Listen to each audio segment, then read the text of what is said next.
5가지만 거두면 당신을 함부로 보던 그 사람이 다시 봅니다. 거두지 못하면 친절했던 당신이 만만한 사람으로 굳어집니다. 다산 정약용 선생이 강진 유배 18년 두 아들에게 일관되게 가르친 5자리입니다. 화를 내지도 말고 참지도 말고 다만 5을 거두라고 하셨습니다. 우리는 무시당하지 않으려면 더 잘해줘야 한다고 믿습니다. 다산은 정반대를 말씀하셨습니다. 거두지 못한 친절이 무시를 부른다는 것입니다. 이 5 가운데 단 하나라도 오늘부터 거두십시오. 그 하나만으로도 당신의 무게가 달라집니다. 200년 뒤 현대 심리학이 다산의 5을 똑같이 짚어냈습니다. 첫 번째 자리는 거절입니다. 거절할 때 설명을 길게 하지 마십시오. 부탁을 거절해야 하는 순간 우리는 상대가 기분 나빠할까봐, 매정해 보일까봐 이해받고 싶어서 말을 길게 합니다. 그날 병원 예약이 있어서, 허리가 좀 안 좋아서, 지난번에도 무리했더니 다음날 너무 힘들었어서. 이런 설명은 배려처럼 보이지만 관계의 무게 위에서는 정반대로 작동합니다. 말이 길어지는 순간 거절은 거절이 아니라 협상이 됩니다. 상대는 무의식적으로 이렇게 받아들입니다. 아, 이 사람은 지금 내 허락을 구하고 있구나. 당신은 단지 사정을 말했을 뿐인데 상대는 그것을 승인 요청으로 듣는 것입니다.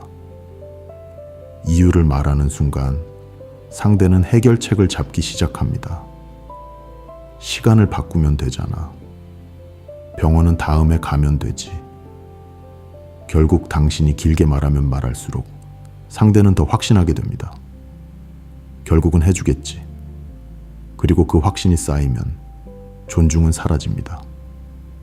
200년 전 다산초당에도 같은 사람이 찾아왔습니다. 유배 9년째 늦가을이었습니다. 큰댁 사촌형이 매번 문중이를 떠맡기는 통에 그 농부는 정작 자기 농사를 제때 짓지 못하고 있었습니다. 어느 저녁 다산초당 살인문 앞에 그 농부가 한참을 머뭇거리다 들어섰습니다. 다산이 안으로 들이시자 농부는 무릎 위 2손만 비비더니 한마디를 토해 놓았습니다. 선생님, 거절을 못하겠습니다.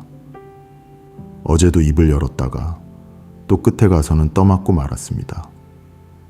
다산이 물으셨습니다. 무어라 말을 시작하셨소? 농부가 풀어놓는 말이 길어졌습니다. 모내기가 코앞이라 우리 집 소가 사흘째 시름시름해서 큰댁 제사가 사흘 뒤라 작은 놈 혼사가 머지않아. 다산은 등잔불 앞에서 한참을 듣기만 하셨습니다. 농부의 말이 잦아들자 다산은 짧게 답하셨습니다. 그대는 거절한 게 아니오. 그대는 허락을 구한 것이오. 다음엔 한마디만 하시오. 못하오. 그뿐이오. 농부는 그 한 줄을 마음에 새기고 살인문을 나섰습니다. 다음 장날 큰댁 사촌형이 또 이를 떠맡기러 농부를 찾아왔습니다. 농부는 짧게 답했습니다. 이번엔 못하오. 사촌형은 잠깐 멈칫하더니 그날 처음으로 다른 사람을 부르러 발길을 돌렸습니다. 그날 이후 마을 사람들이 그 농부를 말 짧은 사람이라 부르기 시작했습니다. 농부의 농사는 그 가을부터 제자리를 잡았습니다. 노자, 도덕경, 56장에 이런 구절이 있습니다. 아는 자는 말하지 않고 말하는 자는 알지 못한다. 정말 거절할 줄 아는 사람은 길게 말하지 않습니다. 다산이 두 아들에게 평생 반복해 가르치신 한 줄이 있습니다. 자기 입을 다스리지 못한 자는 끝내 자기를 다스리지 못한다. 말이 적어야 마음이 가볍고 마음이 가벼워야 사람이 가볍지 않다는 가르침이었습니다. 오늘부터 거절은 한 문장으로 끝내십시오. 그건 어렵겠습니다. 오늘은 다른 약속이 있습니다. 이번엔 제가 막기 힘듭니다. 표정은 온화해도 됩니다. 목소리도 낮아도 됩니다. 다만 기준을 흐릴 만큼 말이 길어져서는 안 됩니다. 거절을 거두는 사람이 끝내 자기를 거둡니다. 그것이 첫 번째 원칙입니다. 그런데 거절을 짧게 했는데도 상대가 계속 선을 넘으면 어떻게 해야 합니까? 그 답이 다음 자리에 있습니다. 두 번째 원칙은 이것입니다. 화를 내지 말고 조용히 문을 닫으십시오. 상대가 선을 넘으면 우리는 두 가지로 반응합니다. 첫째는 폭발입니다. 내가 너한테 어떻게 했는데. 둘째는 더 참는 것입니다. 그래도 가족인데. 그래도 친구인데. 그러나 폭발은 관계를 깨뜨리고 참음은 자기를 깎습니다. 어느 쪽도 무시는 멈추지 못합니다. 사람의 마음에 가장 강한 신호를 주는 것은 말이 아닙니다. 행동입니다. 말로 훈계하면 상대는 잔소리라고 듣습니다. 감정으로 싸우면 상대는 그저 상한 사람이라고 봅니다.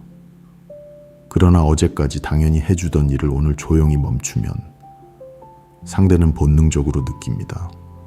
무언가 달라졌다. 이 무언가가 가장 강한 신호입니다. 사람은 문이 언제든 닫힐 수 있다는 신호에 굉장히 민감하기 때문입니다. 그 불안이 생기는 순간 사람은 알아서 예의를 차리기 시작합니다. 유배 10일 연째 여름이었습니다. 다산초당 사립문 밖에 한 선비가 한참을 머뭇거리다 들어섰습니다.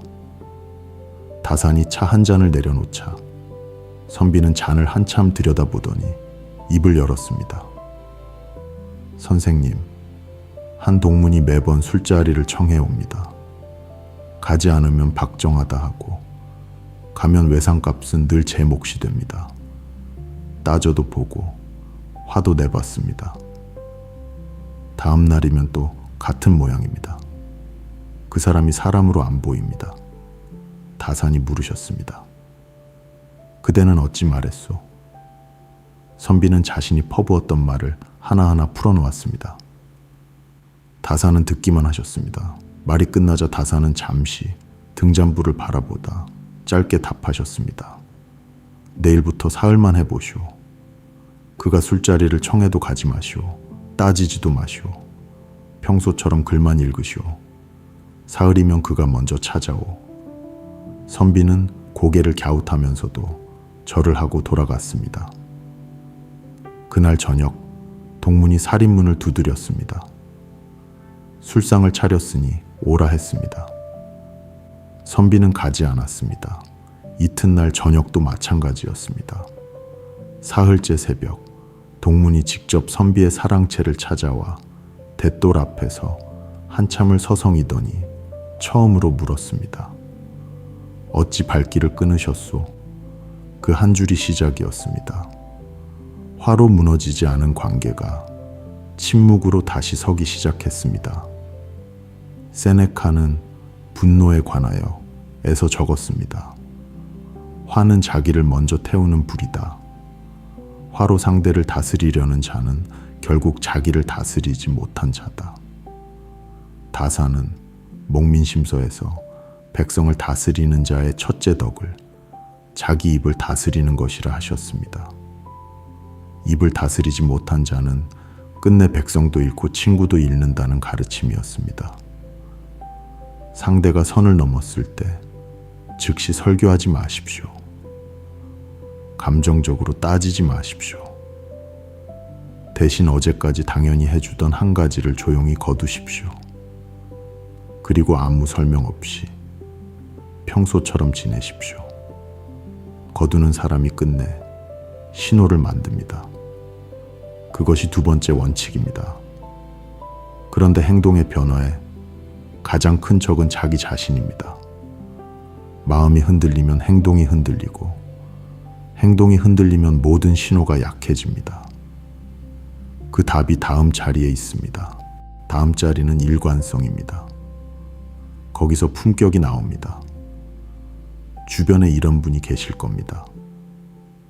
어제는 천사처럼 잘해주다가 오늘은 표정이 돌처럼 굳어있는 사람.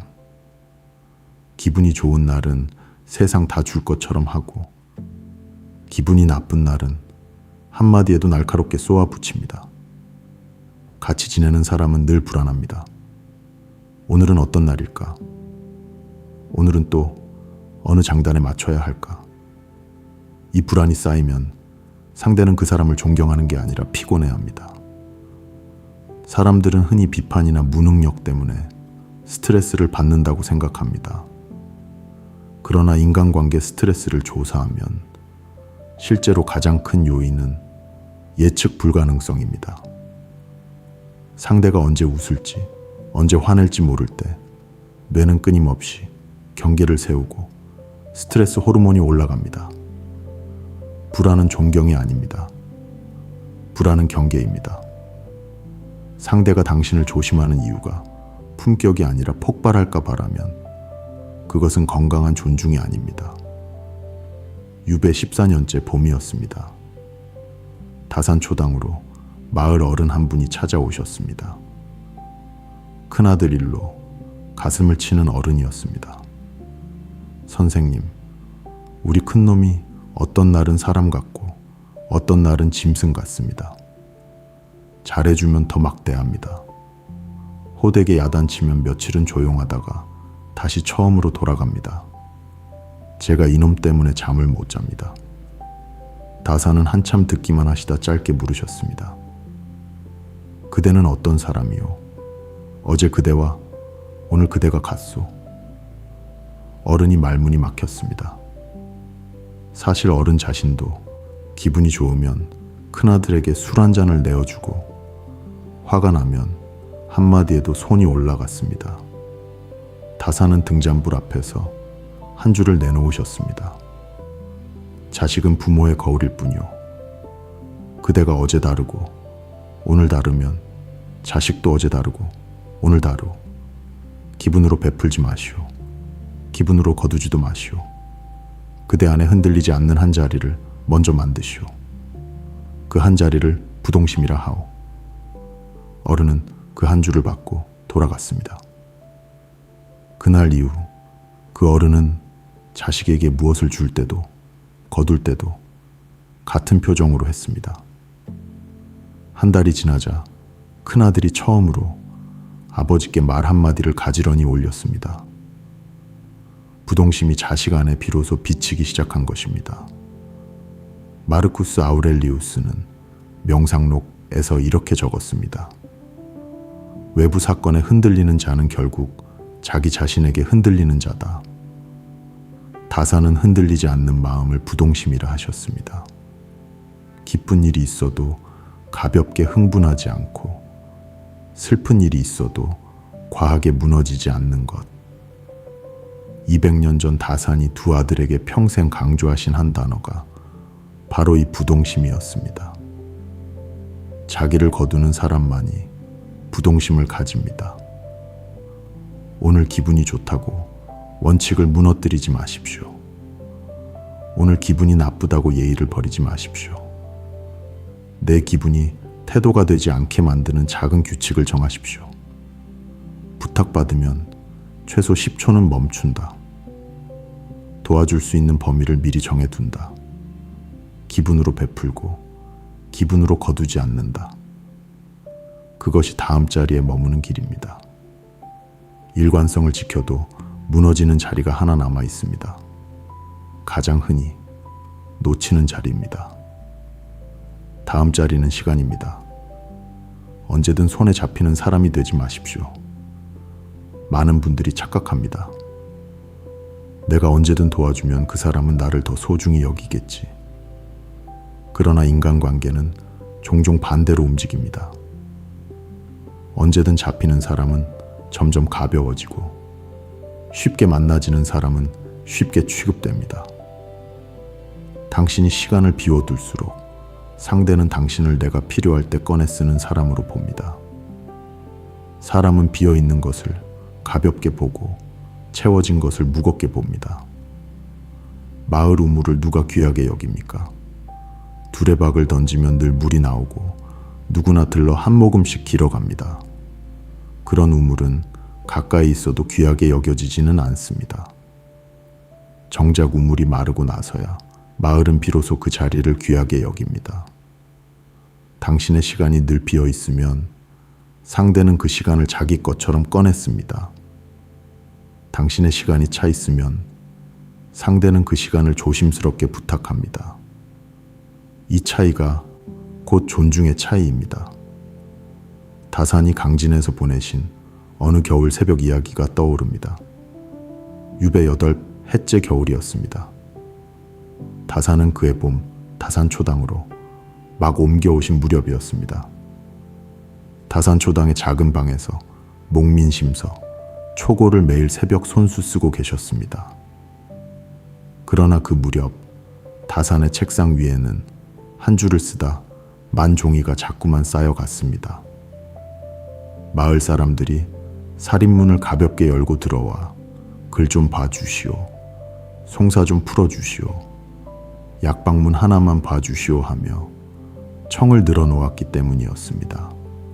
다산은 정약용답게 누가 청하든 책을 덮고 응하셨습니다. 그렇게 7해가 흘렀습니다. 다산이 마친 책은 단 한 권도 없었습니다. 어느 겨울 새벽, 다산은 등잔 앞에 앉아 흩어진 종이를 한참 모아 보셨습니다. 그날 새벽 다산이 두 아들에게 보낸 편지에는 이런 한 줄이 있었다고 합니다. 내 시간이 비어 있으니 사람들이 그것을 제 것처럼 가져가는구나. 그날 아침 다산은 살인문 옆 기둥에 작은 나무판 하나를 거셨습니다. 그 위에는 단 한 줄이 적혀 있었습니다. 진시부터 신시까지는 글을 짓는 시간이오. 청은 유시 이후에 받겠소. 처음 며칠은 마을 사람들이 서운한 기색을 내비쳤습니다. 살인문을 열려다 멈추고 나무판을 한참 바라본 뒤 돌아서는 이도 있었습니다. 그러나 한 달이 지나자 사람들은 신시가 되어서야 살인문 앞에 와서 기다렸습니다. 그 시간 이전엔 누구도 문을 두드리지 않았습니다. 다산의 책상은 그제야 제자리를 잡았고 그 뒤 10해 동안 목민심서, 흠음신서, 경세유표를 비롯해 500권에 가까운 저술이 쏟아졌습니다. 신기한 일이 한 가지 더 있었습니다. 시간을 채우자 마을 사람들의 인사가 달라졌습니다. 가벼이 살인문을 열던 이들이 2번 절을 한 뒤에야 청을 올렸습니다. 다산의 한마디가 그제야 청음처럼 들렸습니다. 다산의 무게는 비워둔 시간이 아니라 채워진 시간에서 나왔습니다. 자기를 거둔 시간이 곧 무게가 된 셈입니다. 세네카는 인생의 짧음에 대하여 애써 적었습니다. 자기 시간을 남에게 함부로 내어주는 자는 자기 인생을 함부로 내어주는 자다. 오늘부터 일정표에 내 일정을 먼저 넣으십시오. 운동, 모임, 독서, 산책. 가족이 시간 되세요 물으면 1초 만에 응하지 마십시오. 잠깐 멈추고 일정을 확인하는 척 하십시오. 가끔은 이렇게 말하십시오. 이번엔 약속이 있네.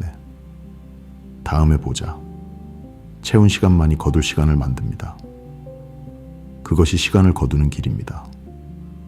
시간을 채워도 무너지는 자리가 마지막에 남아 있습니다. 청하기 전에 먼저 나서는 자리입니다.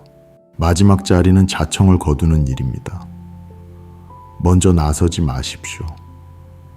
좋은 마음은 종종 일을 시작하게 만듭니다. 누가 부탁하기 전에 먼저 도와주고, 누가 묻기 전에 먼저 알려주고, 누가 청하기 전에 먼저 챙겨줍니다. 이렇게 하면 사람들이 더 고마워하리라 믿습니다. 그러나 시간이 지나면 정반대로 흘러갑니다. 내가 먼저 나서서 해주는 친절은 처음엔 칭찬을 받지만 시간이 지나면 의무로 바뀝니다. 의무가 되면 감사는 사라지고 심지어 불평이 생깁니다. 인간의 뇌는 요청하지 않은 채 공짜로 주어지는 것에 시간이 지나면 가치를 낮게 매기는 경향이 있습니다. 똑같이 도와줘도 평가가 갈립니다.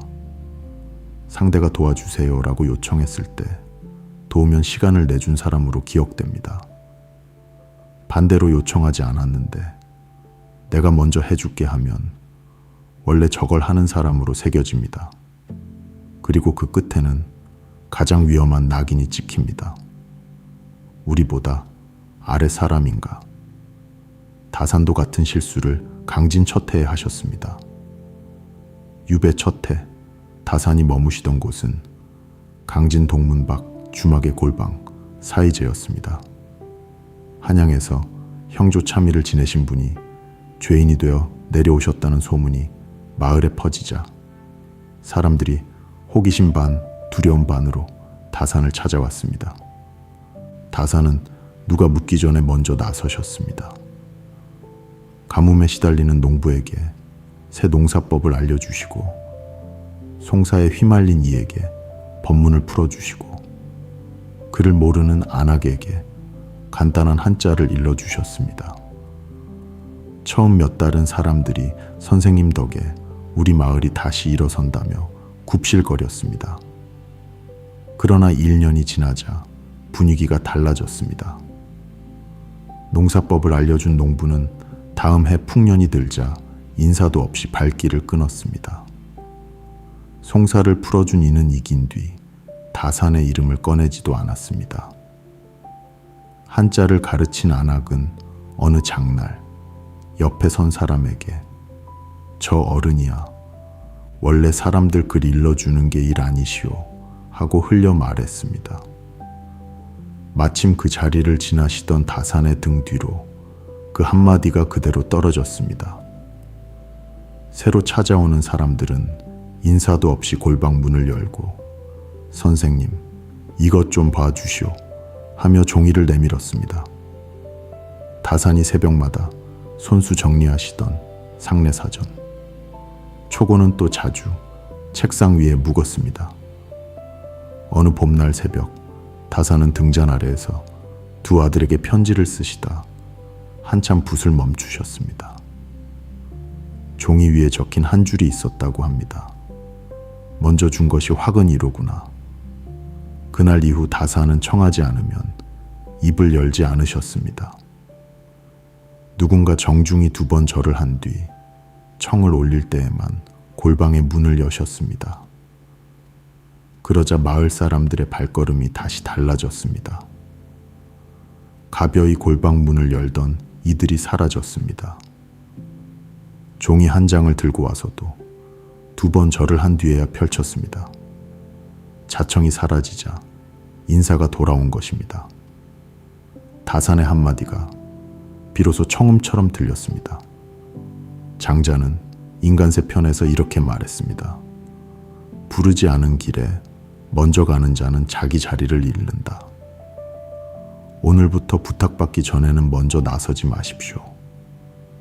상대가 요청했을 때만 가능한 범위 안에서 도와주십시오. 도움에는 항상 횟수와 범위를 정해 두십시오. 이번엔 도와드리겠습니다. 다음부터는 미리 말씀 주세요. 청을 기다리는 사람만이 자기를 거두는 사람입니다. 그것이 마지막 원칙입니다. 이 5가지 원칙을 다 들으셨습니다. 그런데 다 들으셔도 마음 한 구석에 한 가지 불안이 남으실 겁니다. 5가지 원칙을 머리로는 끄덕이셨을 겁니다. 그런데 실제 삶에서는 손이 먼저 움직이는 순간이 옵니다. 부탁이 들어오면 자기도 모르게 미안한 표정부터 짓고 화가 나면 자기도 모르게 폭발하고 기분이 좋으면 자기도 모르게 다 퍼주고 시간이 비면 자기도 모르게 자식 전화부터 기다리고 누가 어려워하면 자기도 모르게 먼저 나섭니다. 머리는 알고 있는데 몸이 따라가지 않습니다. 그 순간 당신을 무너뜨리는 건 기술 부족이 아닙니다. 한 문장으로 정리되는 두려움입니다. 내가 이렇게 거두면 사람을 잃지 않을까? 씁쓸하게 들리실 수도 있습니다. 그러나 다산이 가르치신 것은 사람을 잃지 않는 법이 아닙니다. 자기를 잃지 않는 법이었습니다. 자기를 거두는 사람만이 끝내 자기를 지키고, 자기를 지키는 사람만이 가족도 친구도 지킬 수 있다는 가르침이었습니다. 5가지 원칙은 차가운 규칙이 아닙니다. 자기를 귀하게 대접하는 자리입니다. 다산이 두 아들에게 평생 반복해 강조하신 한 줄이 다시 떠오릅니다. 스스로를 귀하게 여기는 마음이 없으면 남도 나를 귀하게 여기지 않는다. 자기 대접이 곧 남의 대접을 만든다는 가르침이었습니다. 200년이 지난 오늘에도 이 처방은 그대로 듣습니다. 오늘부터 3가지만 일상에 옮기십시오. 부탁을 받으면 즉시 답하지 마십시오. 일정을 확인하고 답드릴게요. 이 한 문장만으로 무게가 생깁니다. 일주일의 하루는 반드시 나를 위한 일정을 잡으십시오. 짧은 산책이라도 좋습니다. 내 일정표에 내가 먼저 들어가 있어야 합니다. 그리고 선을 넘는 행동을 만났을 때는 한 가지를 조용히 거두십시오. 말로 훈계하지 말고 어제까지 당연했던 것을 오늘 멈추는 겁니다. 그리고 오늘부터 이렇게 다짐하십시오. 나는 거절을 한 문장으로 끝낸다. 나는 화내지 않고 행동을 거둔다. 나는 기분이 아니라 기준으로 산다. 나는 내 시간을 먼저 채운다. 나는 청한 뒤에 돕는다. 관계는 결국 당신이 허락한 만큼만 들어옵니다. 내 마음의 집을 활짝 열어두면 누구든 신발 신고 들어옵니다. 내가 문턱을 세우면 사람들은 옷깃을 여미고 들어옵니다. 그 차이가 끝내 당신의 무게를 만듭니다. 5가지 거둠을 지키신다면 사람들은 당신을 가볍게 부르지 못합니다. 당신은 귀한 사람입니다. 그리고 귀한 사람은 스스로를 먼저 귀하게 대접하는 사람입니다.